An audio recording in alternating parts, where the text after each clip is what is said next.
For decades, we've all had this really clear picture of where the biggest tornado threat in America is. But what if that map is just plain wrong? What if the real danger zone has moved and nobody bothered to send you the memo? Okay, we have to get into this, because the weather map is literally being rewritten in real time. And this brings us to the single most important question we're going to talk about. Is your city next? I mean it. That classic image of tornadoes out on the Great Plains is dangerously out of date. The greatest tornado threat in the country may have already moved into your backyard, and honestly, most people are completely unaware. So to really get what's happening now, we've got to start with that classic idea of Tornado Alley, an idea that, as it turns out, might be more of a myth than a modern reality. I just love this quote because it gets right to the heart of it.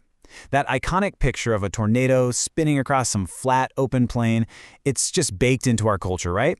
But that picture, it's not just old, it's dangerously out of date. You know, for most of the 20th century, this was totally the spot. You had cold, dry air coming off the Rockies, slamming into warm, moist air from the Gulf of Mexico, and boom, the perfect recipe for these massive, rotating supercells over places like Oklahoma and North Texas. The science was solid, the location was predictable, but not anymore. So, okay, if that was the old map, where is the danger now? Well, we are witnessing a massive, and I mean massive, geographical shift in severe weather. The scale of this thing is just staggering. Meteorologists have actually tracked the heart of tornado activity moving east by as much as 500 miles. Think about that. This isn't just a small tweak or a minor adjustment, it's a complete and total relocation of the #1 threat zone in the entire United States. So what in the world is causing this? Well, it really comes down to what some are calling the non-stop Gulf Storm pipeline. Basically, that warm, moist air from the Gulf of Mexico, it's now pushing way farther inland, carrying the fuel for these killer storms into a whole new part of the country. And here it is. This is the new front line. We're talking about a corridor that stretches all the way from the Midwest down into the Deep South. So if you live in Missouri, Arkansas, Tennessee, Kentucky, northern Mississippi, or northern Alabama, you are now in the heart of the action. But listen, this is not just about drawing new lines on a map. The single most important reason this whole shift matters is because the risk to human life has gone up dramatically. The consequences are just so much more severe in this new alley. Just look at this contrast. It's night and day. The old alley was mostly low population areas, wide open spaces where you could see a storm coming from miles away. The new alley, it cuts right through packed metro areas. We're talking cities like Nashville and Atlanta, regions filled with dense forests, hills, and literally millions of people who just aren't prepared. And this quote, this says it all. The potential for absolute destruction and loss of life is just exponentially higher when these storms are hitting dense urban and suburban neighborhoods instead of, empty cornfields. Another really critical piece of the puzzle is the buildings themselves. This new corridor has a super high concentration of what experts call fail-faster structures.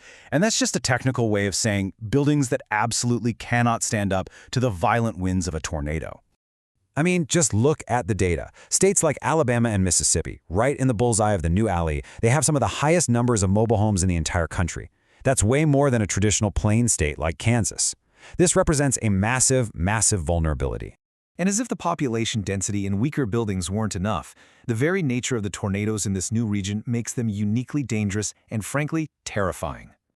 This just captures the absolute horror of it perfectly. It's not like on the plains, where storm chasers can film a funnel from a safe distance. In the southeast, these tornadoes are often completely invisible until it is way too late. And all this creates this trifecta of danger. First, you've got the hilly, forested terrain, which just kills your visibility. Second, these storms are often rain-wrapped, which means the tornado itself is hidden inside this thick curtain of heavy rain. And third, they often strike after dark. The atmospheric energy that fuels them can keep going, or even get stronger overnight, hitting when people are asleep and least likely to even get a warning. So let's pull all these threads together now. When you combine all of these factors, every single one, you don't just get a new tornado alley. What you get is a recipe for a whole new kind of mega disaster. It really is a perfect storm. You have more people living right in the path of these things. They're living in more vulnerable housing. They have way less visibility to see the threat coming. And then you throw in other huge problems like radar blind spots and all that hilly terrain and fewer state resources for emergency response. And this is a final, really sobering reality check. The states that are now facing this highest level of risk are often the ones with the fewest economic resources.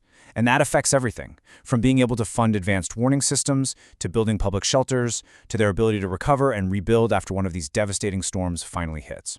So we end with this. The science is crystal clear. All the data is pointing in a new direction, and the threat is evolving right before our eyes. The geography of risk has been completely redrawn right under our feet. The only question left is whether our awareness, our preparation, and our plans have actually changed with it.